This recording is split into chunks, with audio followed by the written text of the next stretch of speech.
Здравствуйте, в эфире телеканала «Итоги дня», в студии Надежда Саханская. Коротко о главных событиях. Ответственность нерадивых хозяев. В республике снова поднимается вопрос угрозы бродячих собак. Обследование организма для того, чтобы предупредить заболевания. В республиканской клинической больнице номер 3 продолжается общая диспансеризация населения. Золотые руки ангела. Волонтеры в городе Мирный встретились с участником СВО. Расскажем подробнее. Особый дар, который позволяет не только раскрываться самому, но и окружающим. Педагог детской хоровой школы стала победителем в международном конкурсе концертмейстеров.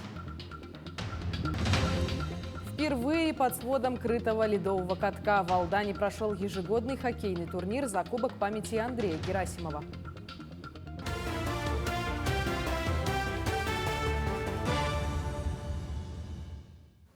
Число погибших в результате землетрясения в Сирии увеличилось до 326, более 1000 человек пострадали. Число жертв не является окончательным. Минобороны государства мобилизует все свои части, соединения и структуры во всех провинциях страны для предоставления незамедлительной помощи пострадавшим в результате землетрясения, поиска людей, оставшихся под завалами, и ликвидации последствий разрушений. Тем временем в Турции погибло более 900 человек из-за землетрясения, более 5000 человек ранены. В Ассоциации туроператоров России сообщили, что российских организованных туристов в зоне землетрясения в Турции нет. Начальник управления диспетчерской службы ГУП ЖКХ Якутии Николай Иванов сообщил, что на объектах предприятия наблюдается снижение аварийности по сравнению с аналогичным периодом прошлого года на 10%. В случае ограничения энергоснабжения резервные источники питания предприятия находятся в технически исправном состоянии. Все резервы имеют нормативный запас горюче-смазочных материалов. По словам начальника управления диспетчерской службы, на всех объектах имеется страховой запас продукции производственно-технического назначения, проводится круглосуточный объезд основного хозяйства. Через каждые 2 часа ведется проверка котельных персоналом. 4 населенных пункта, в которых проживает свыше 7000 человек, остались без электроэнергии в Алданском районе. Авария произошла на подстанции Томот. Из строя вышел трансформатор номер 4. При этом ранее там же перестал работать трансформатор номер 3 из-за повреждения кабельной муфты. Под ограничения подпали потребители города Томот, поселков Илымах, Алексеевск, села Якакит. Ограничений по теплоснабжению нет. Ресурсоснабжающие организации перешли на резервные источники питания. Также на резервы перешли объекты здравоохранения и образовательные учреждения. В воскресенье, ориентировочно во 2 часу, и резервный у нас генератор сгорел. Не скажу, что это как-то повлияло на объекты нашего тепловодоснабжения, какие-то важные, никакого ЧП не произошло. Сегодня есть информация, что работы завершатся и переключат на обычный трансформатор, и все вернется на свои круги. Ведутся ремонтные работы по работе с муфтой на электрическом объекте, но это никак не влияет на нормальный режим подачи электроэнергии. То есть сегодня энергосистема работает в штатном режиме. По данным Министерства здравоохранения Якутии, в 2022 году Республиканским центром медицины катастроф выполнено 2234 санитарных задания по заявкам районных больниц. Рейсы выполняет Республиканский центр медицины катастроф Минздрава Якутии, а экстренная консультативная медпомощь и медицинская эвакуация населения республики оказываются центральной станцией санитарной авиации в Якутске. Вертолеты санитарной авиации с медицинским модулем базируются на базе центральных районных больниц в Среднеколымске, Нюрбе, Мирном, Тиксе, Нерюнгре, Ленске и поселке Батагай. Участники специальной военной операции смогут обучиться и переучиться актуальным на рынке труда профессиям. Так, в рамках реабилитации военных в Республиканском социально-оздоровительном центре комплексной реабилитации инвалидов начали предоставлять услуги по помощи социальной адаптации на рынке труда. На сегодня подписаны все соглашения о взаимодействии с Управлением соцзащиты населения Якутска и Центром занятости республики.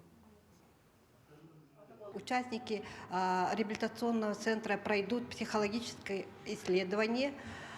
К примеру, с Центром занятости Республики Саха-Якутия достигнута договоренность о том, что граждане, поступающие в наш центр, помимо социальной и медицинской реабилитации, также смогут обучиться и переобучиться актуальным на рынке труда, и сотрудники центра занятости помогут демобилизованным гражданам не только найти подходящую работу, но и пройти социальную адаптацию на рынке труда при необходимости и смене работы. С приходом весны на улицах столицы и ее пригородов появляется все больше безнадзорных животных. Десятками они гуляют по улицам, пугая, а иногда даже и нападая на прохожих. Кто виноват в собачьих стаях и что с ними делать, разбирался Петр Васильев. В полдень в Жатае, пригороде Якутска, в котором проживают больше 10 тысяч человек, немноголюдно. Поселковые улицы вместо горожан и случайных прохожих облюбовали безнадзорные собаки. Животные с приходом потепления сбиваются в стаи, агрессивно защищая территории своего обитания.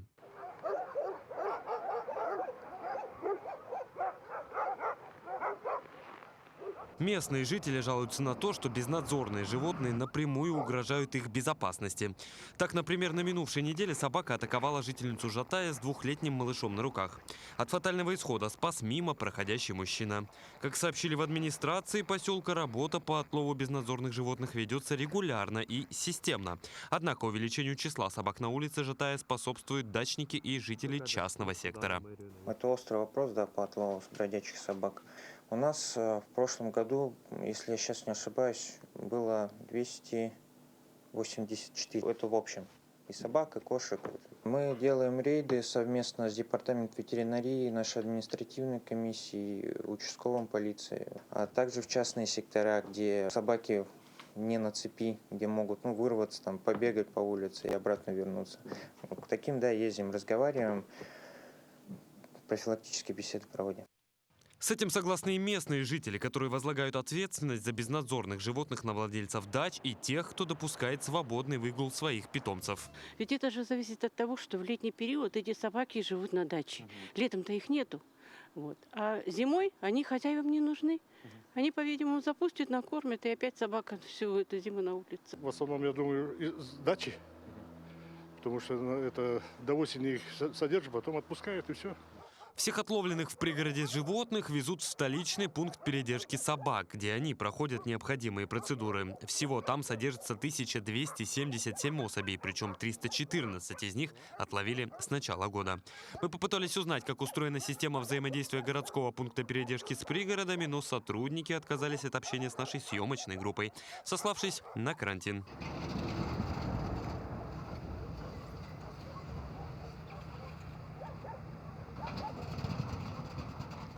Напомним, в декабре прошлого года у нескольких животных в ППЖ взяли пробы на наличие бруцеллеза. Сегодня эти собаки находятся на специально отведенной карантинной зоне.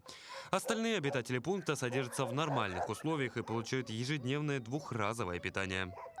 Ну а специалисты в очередной раз подчеркивают, что рост числа собак на улицах – это в первую очередь ответственность нерадивых хозяев. Петр Васильев, Семен Семенов, Якутск. В Республиканской клинической больнице номер 3 продолжается общая диспансеризация населения. В этом году запланировано провести общее обследование организма около 10 тысяч человек. Все они по месту жительства прикреплены к организации здравоохранения. Так и в январе уже прошли диспансеризацию первого этапа около 800 человек. Во время общей проверки здоровья медики сначала проверяют давление, далее берут 4 вида анализа. Также проверяют сердце на аппарате ЭКГ. За один день в поликлинике клинической больницы номер 3 проходит бесплатно диспансеризацию около 40 человек. Диспансеризация выявляются сердечно-сосудистые заболевания, как гипертоническая болезнь с повышенным риском к инфаркту миокарда, с сердечно-сосудистым осложнением, это как инсульт. Дальше отправляем на второй этап диспансеризации. Второй этап диспансеризации – это, получается, консультация невролога, кардиолога и УЗИ сосудов по показаниям. В январе 2023 года в Якутии на свет появилось 938 малышей. Некоторые из них появились на свет раньше срока. И чтобы спасти неокрепшие жизни, медики перинатального центра Республиканской больницы номер 1 прилагают все усилия, знания и профессиональные навыки. Как проходит ежедневная работа отделения анестезиологии, реанимации и интенсивной терапии новорожденных, узнала Анна Пшенникова. Пациентам, которые находятся в реанимационном отделении перинатального центра, 2-3 дня от роду. Они появились на свет раньше срока, и в прошлом шансов на жизнь у таких малышей было немного. Но современные методы развивающего ухода, где учитывается даже интенсивность освещения и форма бокса-инкубатора, оборудование и персонал высокого класса, сделали спасение крошечных пациентов возможным. У нас интенсивная терапия нуждается в основном 80% это недоношенные дети, и остальные 20% это множественные пороки, потому что наш перинатальный центр работает при многопрофильной больнице, и, соответственно, помощь оказывается своевременно, потому что и хирурги рядом, нейрохирурги, урологи, кардиохирурги рядом находятся, и помощь оказывается на все 100%. Через отделение реанимации проходят сотни малышей. Кто-то рождается в центре под наблюдением врачей, кого-то привозят из дома. Нередки случаи, когда маленьких пациентов вместе с мамами везут из других районов республики. За прошлый год у нас 290 детей поступило. В основном это недоношенные дети. Они по разной степени тоже по весу. Бывают очень маленькие дети, меньше килограмма. И дети, такие уже побольше, может, основная масса, конечно. Но все они требуют нашей помощи, интенсивной терапии, ухода. Персонал максимально всегда должен быть готов к оказанию экстренной помощи. Сейчас непосредственно видите, как поступил ребенок буквально минуту назад, родился недоношенный. Сейчас ему оказывается помощь. Особая нагрузка в ежедневной работе ложится на медсестер. Они круглосуточно следят за недоношенными пациентами и учат молодых мам уходу за малышами.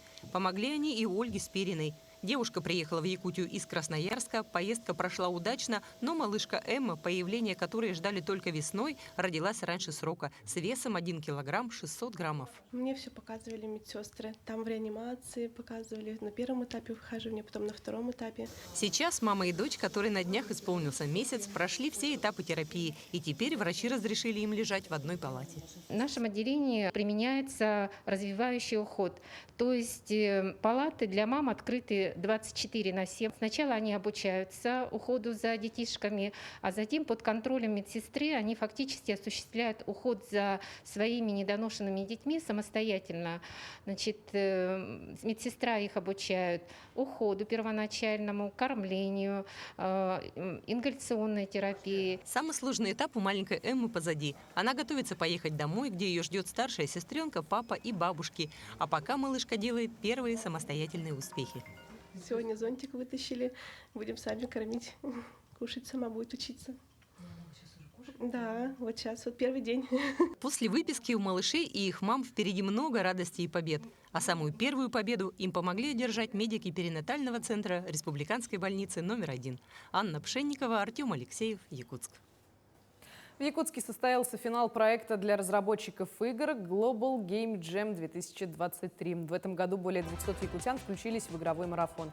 Республика заняла 12 место, а IT-парк Якутск выступил организатором локальной площадки международного джема уже в 5-й раз. 50 команд в течение 48 часов создавали работающие прототипы игр разных жанров. В номинации «Лучшая команда из Якутии» победила команда Мирнинского района. Отметим, что развитие игровой индустрии – это отдельная важная задача для нашего региона. Волонтеры общественной организации «Золотые руки ангела» в городе Мирный встретились с участником СВО. Военнослужащий в ходе встречи ознакомился с продукцией, изготавливаемой волонтерским движением для нужд специальной военной операции, и высоко оценил вклад волонтеров в помощь бойцам, находящимся на передовой. Подробности в следующем сюжете. Объединение людей на основе сострадания, доброты, любви к ближнему – это основная задача общественной организации «Золотые руки ангела» в городе Мирный. Волонтерское движение создано в целях объединения усилий для помощи раненым в ходе специальной военной операции. Здесь, в небольшом помещении, 20 волонтеров общественной организации ежедневно изготавливают нужные предметы для передовой. У нас нету такого свой, чужой, наш именно. У нас такого нету. Непосредственно всем помогаем. Кому достанется, кому. Мы можем адресатно кому-то посылочку отдельно собрать и отправить, кто у нас попросит, и отправить. Волонтеры нашего движения «Золотые руки ангела» очень отзывчивые. Непосредственно у меня были несколько случаев, в которые ко мне обращались наши ребята. Или супруги обращались, надо как-то чем-то помочь. Ребята там-то находятся. Я в ближайших районах находила волонтеров с наших «Золотых рук ангела», и они все помогали. Даже на передовую отправляли, посылали, посылки привозили. Волонтеры поддерживают связь с бойцами. И вот недавно они встретились с участником специальной военной операции. Военнослужащий в ходе встречи ознакомился с продукцией, изготавливаемой волонтерским движением, и высоко оценил вклад волонтеров в помощь бойцам, находящимся на передовой. Я рад, что в нашем городе есть волонтерское такое движение, и охота, чтобы побольше вот в этом движении было людей, чтобы побольше людей включались в это. И радует, что не безразличные люди к этому. И так как армия от народа неотделима, да, и вот радует, что людям не безразлично, что все переживают за нас, помогают. В ходе встречи волонтеры смогли задать самые разные вопросы о происходящем на фронтах спецоперации. Разговор получился актуальным, временами острым, но предельно открытым и честным. В свою очередь Федор сказал, что уже в ближайшее время планирует вновь поехать в зону специальной военной операции. Анна Васильева, Мирный. В начале января этого года 12 наследников республики обзавелись собственными гербами. Новая геральдика коснулась Усть-Алданского, Алекминского и Верхоянского районов. Главные символы населенных пунктов защитили в Петербурге. Теперь они официально внесены в государственный регистр. Всего на сегодняшний момент собственный герб имеют уже более 250 наследников республики. Стоит отметить, что в большинстве случаев в установлении герба Геральдический совет отказывает по причине визуальной захламленности изображения. Эти символы разрабатываются совместно наследниками, поселениями, нашим отделом по государственным наградам и геральдике. Они на нас выходят своими вариантами и так далее.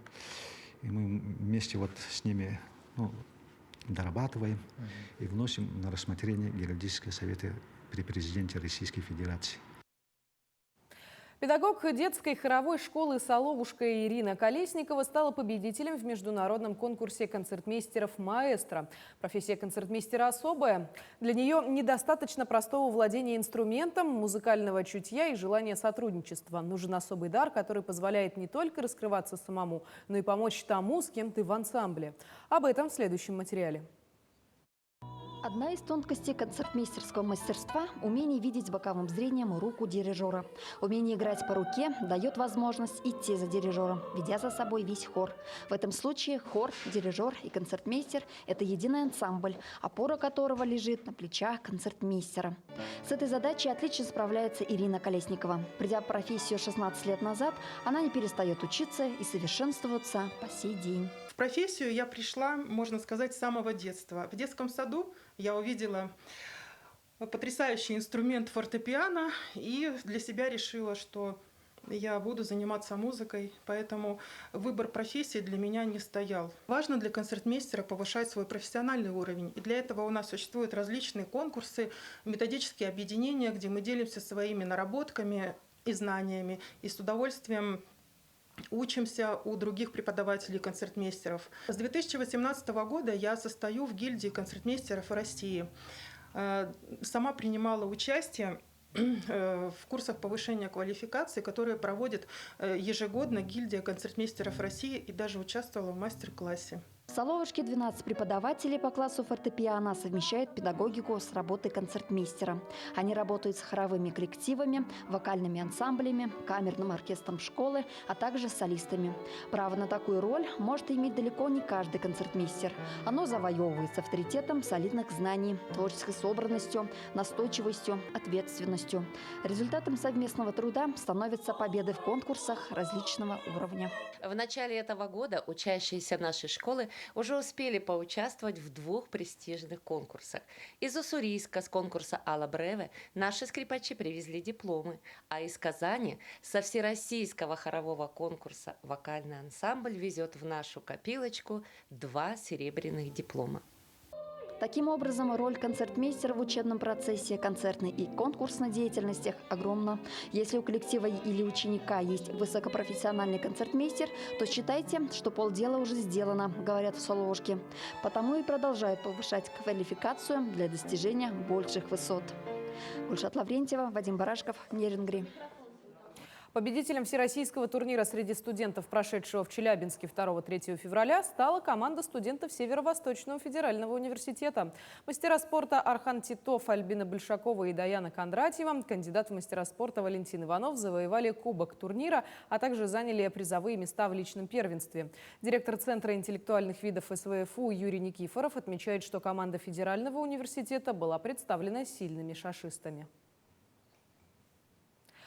В Алдане прошел ежегодный хоккейный турнир за Кубок памяти Андрея Герасимова. В этот раз игры проходили на крытой ледовой площадке нового спортивного комплекса. За ледовыми битвами наблюдал Руслан Павлов.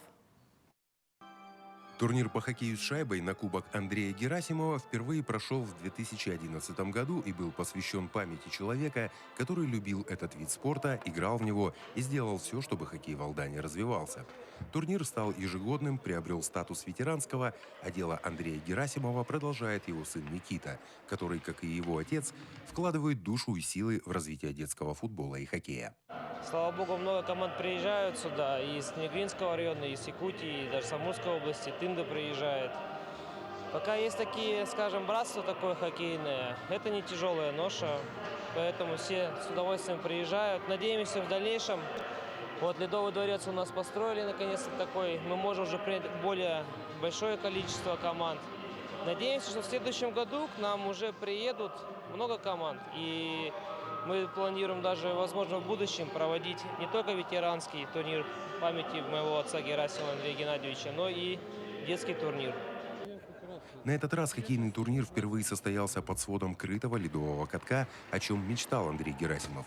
По традиции в Алдан приехали сборные Нерюнгри, Якутска и Тынды. Гости оценили крытую площадку и высказались о том, что в ближайшее время алданские хоккеисты составят серьезную конкуренцию командам республики. Вот этого замечательного Ледового дворца даст, конечно, развитие и детскому хоккею, и, конечно, детский, как будет развиваться детский хоккей, само собой не будет и результат взрослого хоккея. И я был здесь на открытии, и сейчас очень рад присутствовать на турнире. Мы до этого приезжали, играли на открытом льду уже, по-моему, лет 5 подряд. И вот сейчас будем здесь, во дворце, играть. Очень приятно. Мы сейчас набираем это 6-летних, 5-летних детей, тренируем их. И я думаю, через 5-7 лет они уже дадут бой. Будут конкурировать в республике. По правилам турнира основной кубок всегда остается дома в Алдане, а очередное имя его обладателя появляется в летописи побед.